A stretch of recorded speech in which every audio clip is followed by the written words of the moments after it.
Ladies and gentlemen, Nancy Turbach-Berry.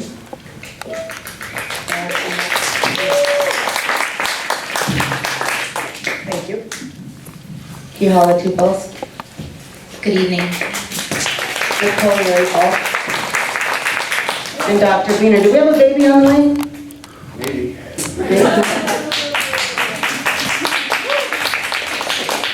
So I'm going to start with you, Nancy. Nancy drove all the way from Watertown to be a part of this event tonight and waited very patiently because some of our panels were just really important and we needed to hear a lot of voices. But here we are. Well, okay, I'll tell you a little bit why I'm here. First, a little background. I'm an attorney. I practice in Watertown.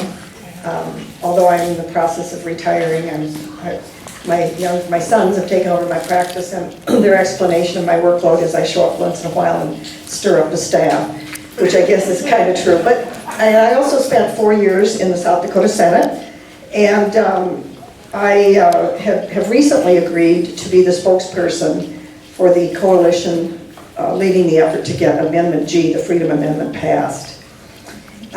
Amendment G, and I assume we'll talk more about it, but Amendment G is the amendment that will be on the South Dakota ballot this fall to restore, essentially to restore the rights that Roe versus Wade previously had guaranteed through the United States Constitution.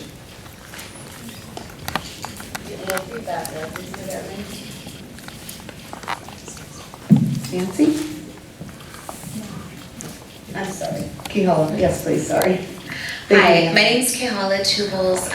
As I said earlier on some of the panels, I'm the Executive Director of 7th Circuit CASA, but now I'm taking that name tag off. I also am the candidate in District 34 for State Senate. And I want to thank you, Renee. I enjoyed so much the opportunity to be just completely silenced by my 9-year-old daughter at the panel earlier, so thank you. Hi, I'm Dr. Beener, and I've been practicing OBGYN here for 31 years, and I'm retiring. This is my last week. And you're doing it with us tonight. Yes. Yes. But I've been, I think I got involved with this whole issue unintentionally. I didn't realize what kind of political environment I was moving to when I moved to Rapid City in 1993, but I found out really fast when I had a patient who we diagnosed with anencephaly around 24 weeks, I think it was. That's a condition where there's no brain, the top of the head is missing, it's not compatible with survival. And so I told her what we found and what her options should have been, what I thought her options were, and she chose to induce her labor. So of course I called over to Regional Hospital and put in the orders, and when she got there, one of the nurses contacted the CEO of Regional Hospital and said, "We don't do abortions here." And she had to go home. That's when I got involved. Thank you.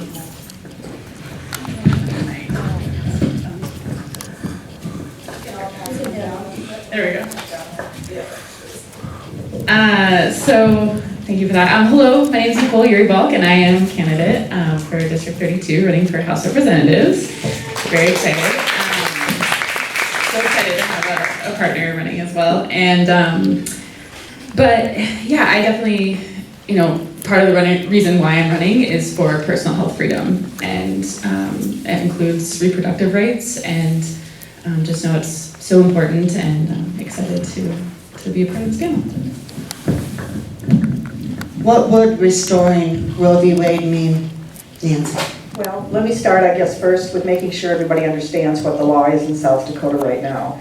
We have one of the strictest abortion bans in the nation. I don't think anybody has a stricter abortion ban. All abortions are illegal under South Dakota law unless it is determined to be necessary to save the life of the mother. So abortions for fetal abnormalities, inconsistent with life, too bad. Abortions for rape victims, too bad. Abortions for women who maybe have some cardiac or kidney disorder that would make pregnancy dangerous to their health, too bad. That's our South Dakota law currently. Amendment G would restore a relatively conservative approach to abortion that is based on the trimester analysis that the United States Supreme Court adopted back in 1973. In other words, essentially no restriction in the first first trimester. As possible restrictions related to the health of the mother in the second trimester. And in the third trimester, the state could continue to prohibit abortions, but there would be an exception if an abortion were necessary for the health or life of the mother. There's about, 200-300 reasons why we need to pass this. And I say that because every year in South Dakota, there's at least 200 or 300 women and girls that, if they had the choice, would likely choose to have an abortion. But the main two reasons, I guess I would say, are first the issue of rape. When I first got involved in this, I did not appreciate how, from a quantifiable standpoint, what a big issue that is. I understand that for any one individual, it's a huge issue. But I didn't realize, until I got involved in this, how absolutely awful our state is with regard to rape. We have a rape rate that is one of the worst in the nation, roughly twice the national average. And of course, nobody knows for sure how many women and girls are raped every year.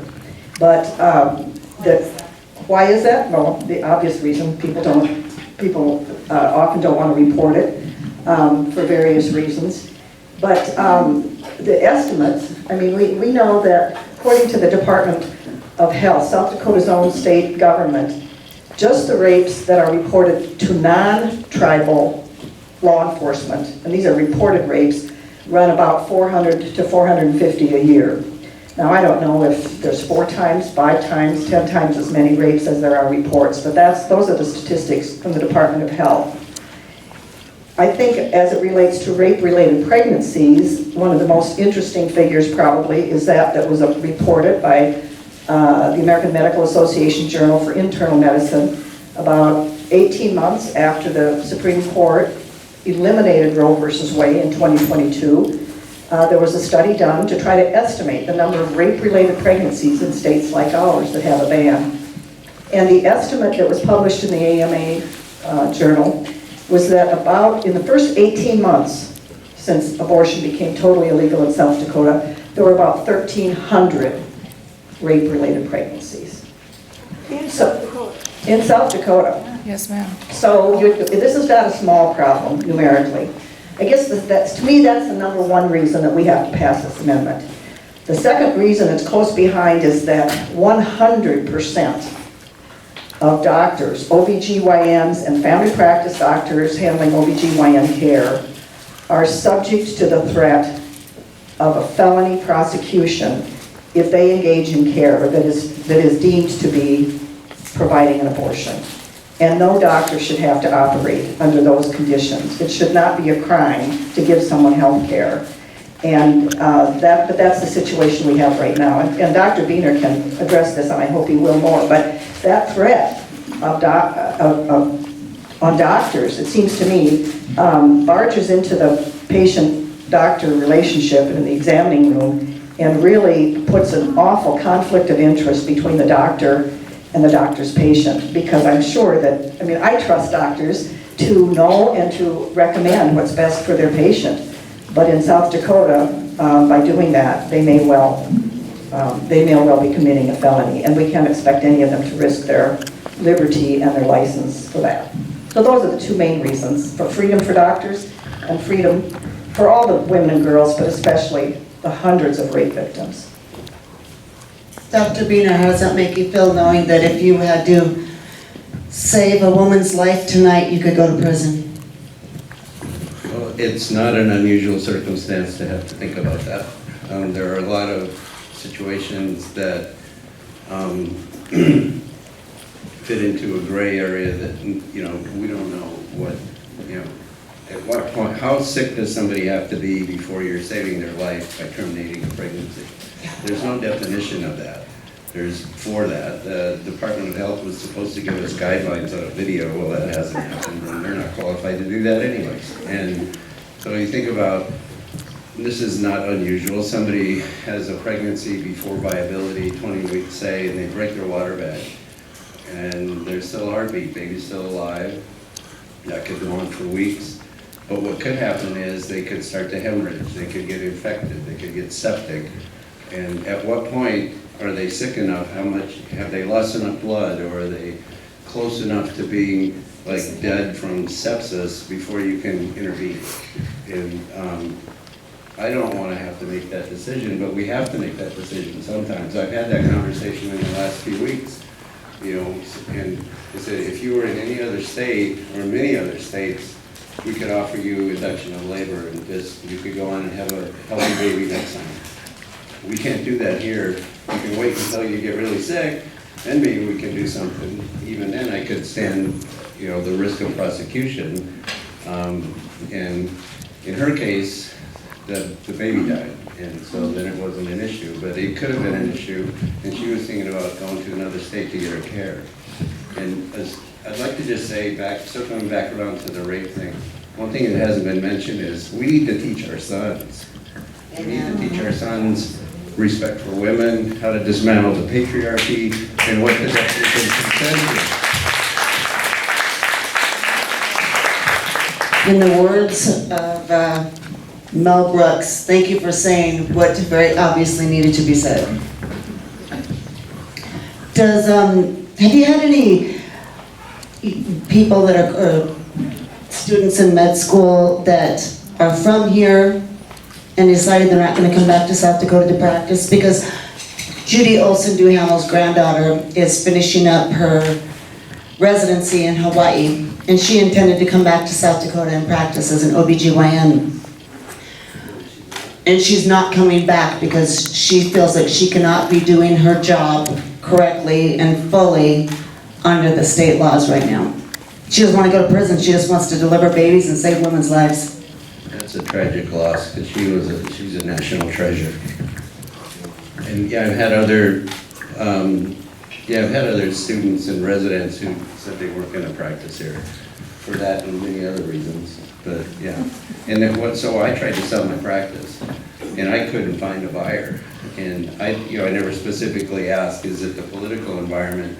But I think sometimes it was. I think what you've identified, Renee, is the sort of secondary, if you want to call them that, secondary effects. Most of us that are outside the world of healthcare probably have fallen into a very naive belief about who it is that would get abortions and what is involved in abortion care. And of course, the opponents of abortion access tend to project the idea of a bunch of irresponsible young women who didn't use birth control and couldn't keep their knees together. And some of the people say that in public. One of the things that I think people don't understand is that, first of all, in South Dakota, the statistics, and again, you can get them from the Department of Health, the statistics show that that's not really the profile of an abortion patient in South Dakota. But with regard to the secondary things, I think until we saw the national ban, I mean, essentially what we're seeing, many states, it is thank God for Minnesota and some of Colorado and so forth, but until the stories from Texas and Arkansas and Alabama started surfacing, we didn't even realize that there was a whole secondary effect, not just girls or women that for some reason want to end their pregnancy, but as Dr. Beaners mentioned, women who very badly wanted a pregnancy but are miscarrying. And the confusion and the ambiguity around that, I mean, that's a whole other world of patients that most of us didn't even realize would be affected by an abortion ban. And then another layer down, and that you've alluded to, is the secondary, or maybe it's a tertiary, the effect that happens to women's health care when doctors are discouraged from locating here. Those of us that have long been in menopause can be affected by an abortion ban. People who are just looking for all sorts of care may well be affected, and this is statistically proven already that the states that have bans are seeing a diminishment of OBGYNs. And we're going to see it in South Dakota. I mean, South Dakota's always had a challenge attracting physicians. And this is, so the ban really affects not just women or girls who for some reason want to choose to end their pregnancy, but those that are having it forced upon them by unfortunate developments in their pregnancy or their health care. And then those of us that are not going to a gynecologist for obstetrical care at all. It really affects everybody. We're in a maternity healthcare desert right now in this part of the country. We have probably half the OBGYNs in this community that we had 7 years ago probably. The patients that are coming in to Monument a lot of times have had no prenatal care or limited prenatal care because they don't have access for a number of different reasons, and it's only going to get worse. And I just added to the problem. But Thanks a lot. But the thing is, we're going to win this thing because we won it 20 years ago, and the polls have shown that people favor abortion rights, you know, by a large majority in almost every state, including all the red ones. The problem is we haven't had legislators that represent the will of the people. So, thank you. Let's talk about that for a minute. Kehala, can you comment? Yeah, I mean, I think really what we're talking about is we're talking about people working outside their scope of practice. We're talking about people legislating things they don't understand. First of all, what the law that they're making is going to do to their communities. They're not listening to professionals. We see that in education revisions. We see that in healthcare, and really we see people stepping out of the lane that they preach about valuing freedom, valuing privacy, and valuing small government. Instead, we see people stepping into extremely private conversations with trained professionals and bringing in a large amount of government to regulate those private conversations. Well said. I mean, yeah, we've been here before. You know, South Dakota has voted against it twice, and continually the state legislature, just to your point, does not hear the voters, right? And so, you know, with Dakotans for Health having to come from ballot initiatives to get the things that we need and want, why do we have to go through that way? We need to vote in legislatures who will, in peer, do the work that needs to be done. So, in your professional opinions, what can we as citizens of South Dakota do about this? Well, I mean, the most fundamental and the least you can do is vote, right? The least you can do is vote.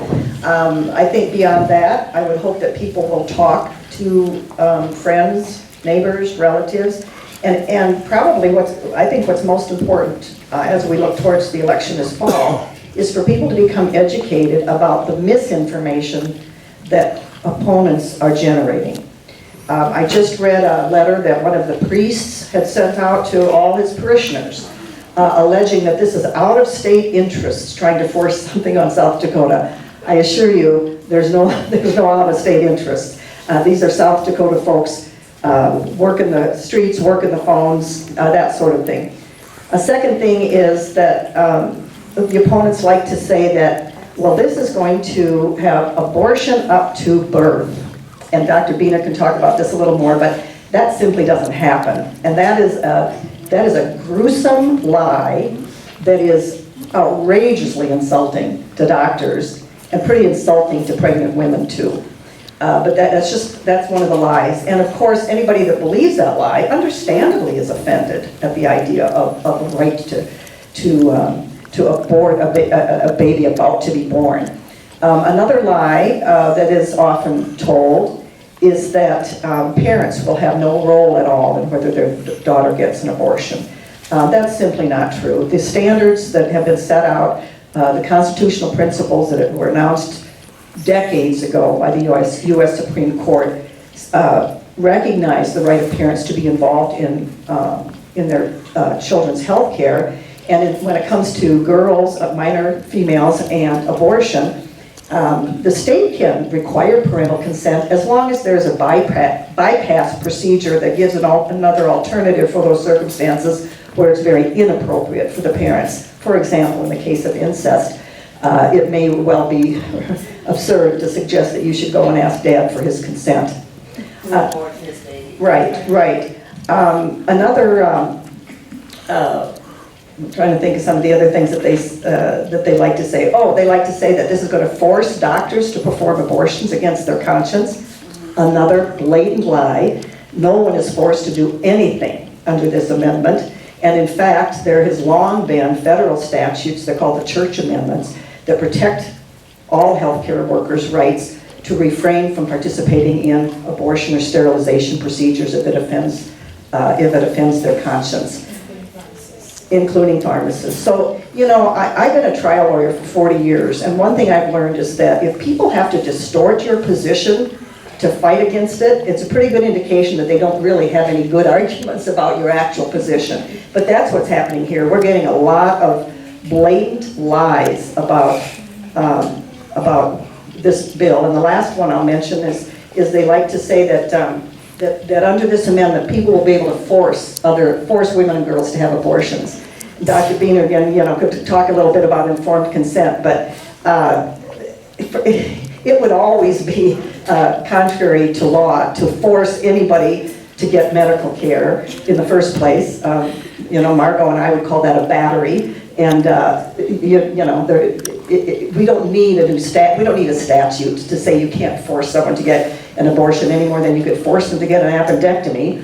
And from the medical standpoint of a medical professional, again, I think you really ought to respect and trust doctors. They're educated before they ever get out of med school, they learn all about informed consent and making sure that they have a patient's consent. So what you can do is be educated about those things, don't believe the lies, and help spread the truth so that people understand this is really something that South Dakotans want. And I think there is a deep irony in that accusation that this is an out-of-state interest, because there's actually a tremendous amount of out-of-state money pouring into campaigns for people who are against this. Yeah. Dr. Brina, can you talk a little bit about what Nancy was telling us with regards to doctors forcing procedures on women? I can tell you that just doesn't happen. And it's an insult to the women. What that implies is that women aren't capable of making their own autonomous decisions. And that's just ridiculous. In our job, when you get informed consent, is to make sure you talk to them. I mean, before you would terminate a pregnancy, before you perform an abortion, you would want to know everything about that person. You want to know, things about circumstances around the pregnancy, what their risk of, like being deported. Here's the thing about abortion is that when women who have abortions are no more likely to be depressed than women who have an unwanted pregnancy who don't have one. So it's kind of behooves you to know something about the circumstances around that. So here's an example.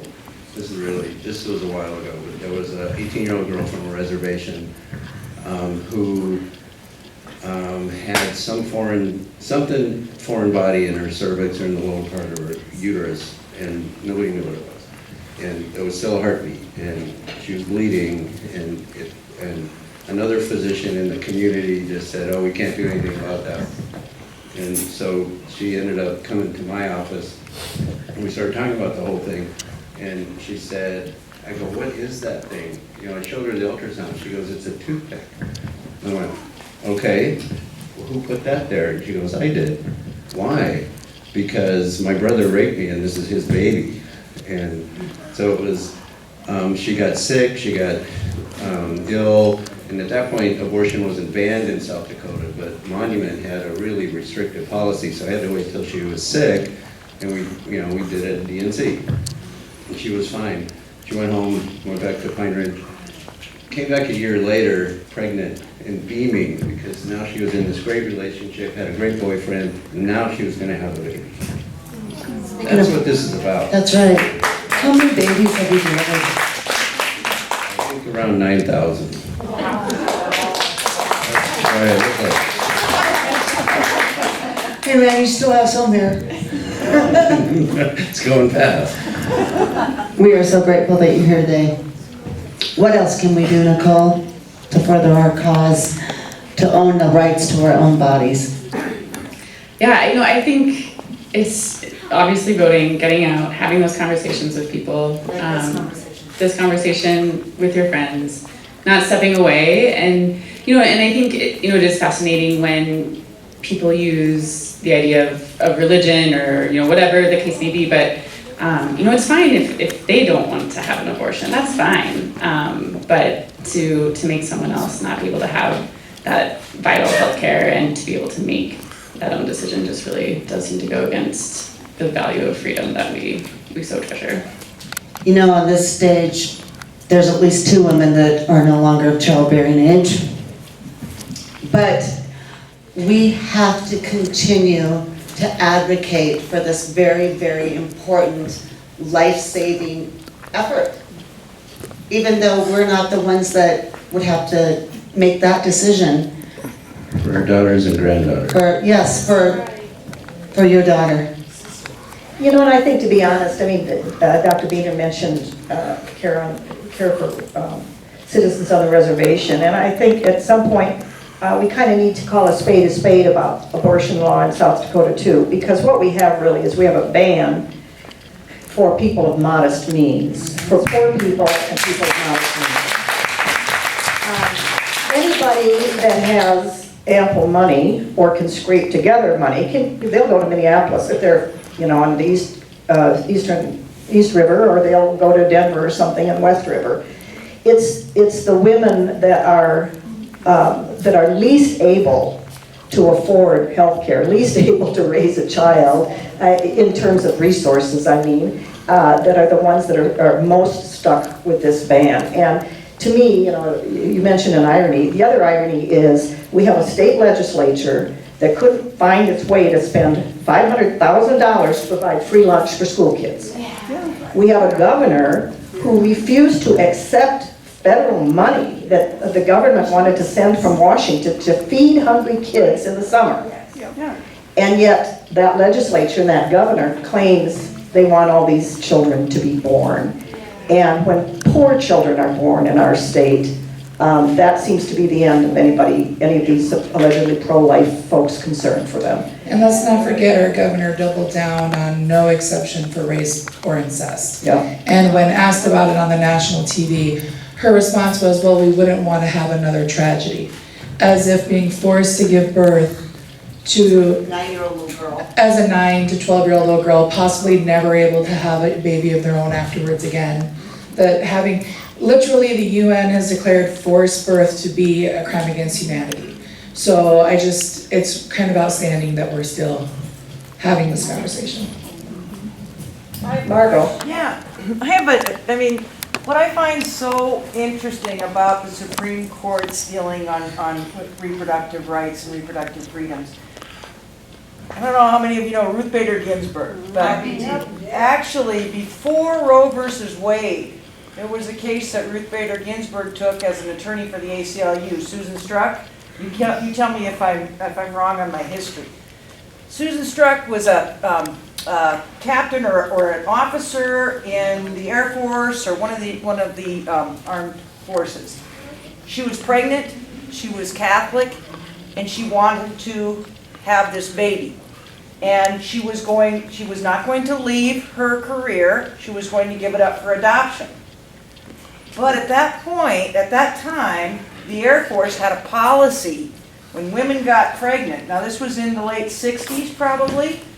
When service women got pregnant, they either resigned, left the military, or they went and took care of it, okay? She wanted her military career. And so she hired Ruth Bader Ginsburg to say, I want to have this baby, and I don't want to have to give up all of my rights that I have to this wonderful career that I've started. It's not like I'm going to be gone for years. It's not, but because of what Dr. Biener talked about earlier, we've lived in such a patriarchal society. It's not just this, this decision of bodies. It's everything that's gone before it and that comes after it as to making decisions about our lives. What happened to Susan Struck? Supreme Court agreed to hear the case. But then quietly, or not so quietly, someone went to her supervisor and said, this policy is going to be changed because we don't want this Supreme Court to hear this case. So they changed the policy. She wasn't subject to the same reprimands and was able to make her decision. But that's not a meaningful decision on your own body and your career. That was a political move to render that case moot, which means at the Supreme Court level, if there is no more controversy, there is nothing for us to decide. So that's how one of the first cases on reproductive freedom rights went before the Supreme Court. I mean, just think about the difference that a Supreme Court or even the public would have if the question were framed in the way that Ruth Bader Ginsburg framed it in Struck. Not that I have a right to have an abortion, that I have a right, the U.S. military telling me to not have an abortion and still keep my job. I mean, that's what we're talking about as well. It's two discriminations at once. That's what I think a lot of folks don't realize, if they're not willing to recognize it as a personal choice, then in theory the government could tell you anything. In 1991, I traveled with a group of American women to the People's Republic of China, and we spent several weeks over there meeting with other groups of women. Reproductive freedom in China in 1991 meant the freedom to not have the government tell you had to have an abortion. And it was obviously a very interesting distinction. But if you imagine that, it should be fairly easy for just about anybody to say this isn't the kind of decision the government should make. Yeah. What about the women? I'm sorry, go ahead. I'm concerned with initiatives in South Dakota that they are altered after the people voted them in. Does anybody see any loopholes where the legislature is going to say, no, this can't happen? That's the reason that this is cast as an initiated constitutional amendment. Because when it makes its way into the Constitution, the legislature is not entitled to alter it. Now, I don't think there's much doubt that there will be court challenges on various cases, and the legislature, until we Legislature. So this amendment does not fix everything. This amendment gives us our rights in the first trimester.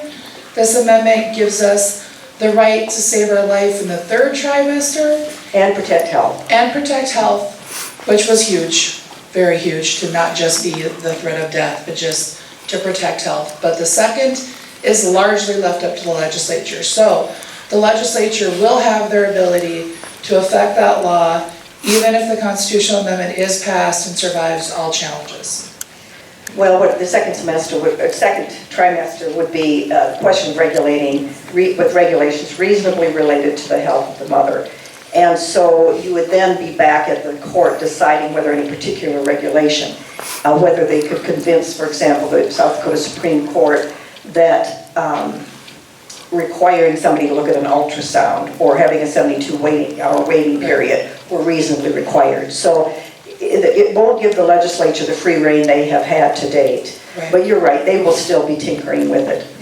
But something like 95% of all abortions are in the first trimester. Right. And in the second trimester, most of them are desired pregnancies, or not all, I shouldn't say that, but a large number of them are.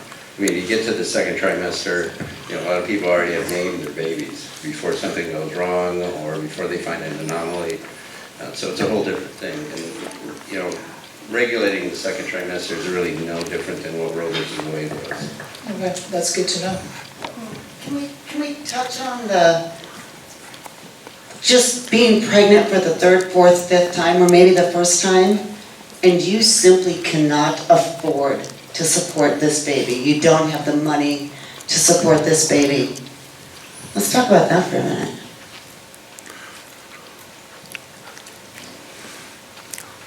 And if you're not willing to carry the baby, Maybe you can't afford the delivery. Maybe you can't afford the time off from work, maybe you can't afford the mental or the physical health care that's required during pregnancy. Some need medicine in order to have the babies. Right, Hospitals say for a delivery is like $20,000, $30,000. that's just to deliver the baby.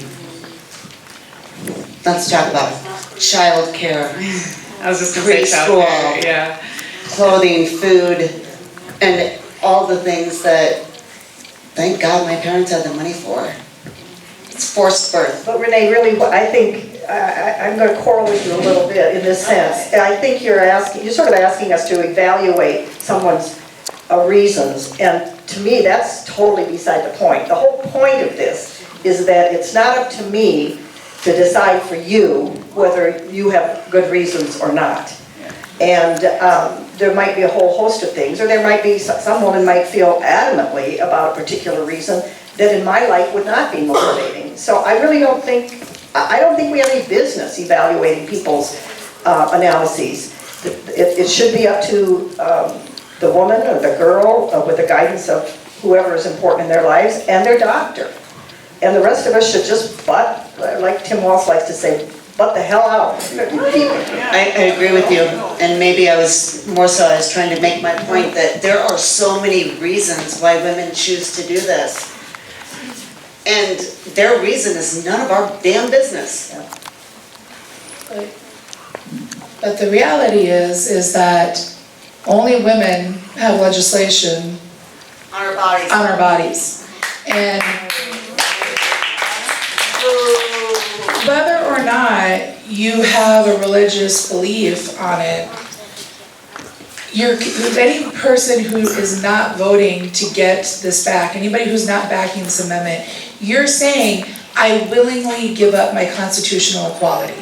And that is just something that I've never been able to get over, is that women worked so hard to get their equality in the eyes of the law, and how we so quickly are willing to give it up when you can have your constitutional equality and still have your faith, and still make choices for yourself, and still raise your family however you want to raise your family. But to give up your constitutional equality is heartbreaking to me. We work too hard for it. And I also want to say that I think when we're talking about an affordability crisis for parenting, when we're talking about how expensive healthcare is, we don't have to accept those as fixed truths forever. We can look at those as opportunities to change the quality of life in our community and to show up for people in the way that is needed, right? So we don't have to just say, okay, it's hard to afford to have a child because childcare is so expensive. Let's talk about that. Why is childcare so expensive? Why is it hard to find accessible childcare that as parents we're actually comfortable with? Why is it that when people don't have economic choice, they end up having to make things that they're less than comfortable with, things that are less than safe, things that don't reflect their values, right? So we can't get trapped in this idea that we're always just picking from this set of circumstances in front of us. That's why you should vote for these two. We want to thank you all for joining us this evening. This has been, Through the long haul. for real, we ran a little long, but we kind of knew we would because these are big topics. We were a little overzealous, Renee. That's what I love about you. Thank you so much for joining us. Ladies and gentlemen, Jamie Beach. Nancy Gervais-Berry. Kehala Tubals. Dr. Wiener, thank you. Thank you very much for those 9,000 babies that you brought into the world and for your continuing efforts for women's equality. You being on this stage with us means more than we could ever say. Nicole, all those meetings around my dining room table have finally come to fruition, and the next one, we're gonna have a cocktail. Good night, everybody.